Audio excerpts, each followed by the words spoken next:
ಅಯ್ಯೋ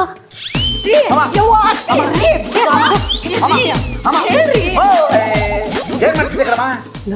ನೀನೇನ್ರು ಕೆಳಗೆ ಬಟ್ಟೆ ಹಾಕೊಳ್ಳೋದು ಮರ್ತೋಗೊಳೆ ಕಣೋ. ಮರ್ತಿಲ್ಲ ಕಣಮ್ಮ, ಪಬ್ಗೆಲ್ಲ ಹಿಂಗೆ ಹೋಗೋದು. ಅಲ್ಲಿ ಹಿಂಗ್ ಹೋದ್ರೂ ಮರ್ಯಾದೆ ಕೊಡ್ತಾರ್ರಿ ಅಜ್ಜಿ. ಅದ್ಯಾವ ಸೀಮೆ ಫಂಕ್ಷನ್? ಅದು ನಿಂಗೆಲ್ಲ ಗೊತ್ತಾಗಲ್ಲ, ಅದು ಒಂಥರ ಫಂಕ್ಷನ್. ಅದು ಯಾವ ಫಂಕ್ಷನ್ಗಳಾದ್ರೇನು ಜನಗಳು ಒಂಥರ ತಿಳ್ಕೊಳ್ಳೋದಿಲ್ವಾ? ಅದರಲ್ಲೂ ನಮ್ಮ ನೆಂಟ್ರುಗಳು ಇಲಿಗಳು ಹೋಯ್ತು ಅಂದ್ರೆ ಹುಲ್ಗಳೇ ಎತ್ಕೊಂಡು ಹೋಯ್ತು ಅಂತಾರೆ. ಹೌದು ಕಣಮ್ಮ, ಕರೆಕ್ಟ್ ಕರೆಕ್ಟ್. ಏನಾಯ್ತು? ಇಲ್ಲಿ ಹೋಯ್ತು.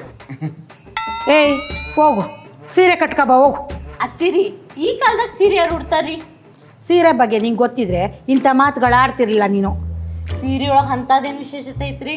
ಸೀರೆ ಉಟ್ಕೊಂಡ ಕಾಣಷ್ಟು ಲಕ್ಷಣವಾಗಿ ಹೆಣ್ಮಕ್ಳು ಇಂಥ ಡ್ರೆಸ್ಗಳಲ್ಲಿ ಕಾಣೋದಿಲ್ಲ.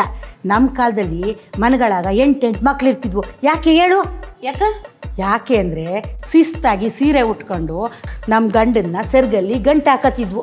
ಈಗ ನೋಡು, ಇಂಥ ಡ್ರೆಸ್ಗಳು ಹಾಕ್ಕೊಂಡು ಗಂಡ ಯಾರು ಹೆಂಡ್ತಿ ಯಾರು ಒಂದು ತಿಳಿಯೋದೇ ಇಲ್ಲ.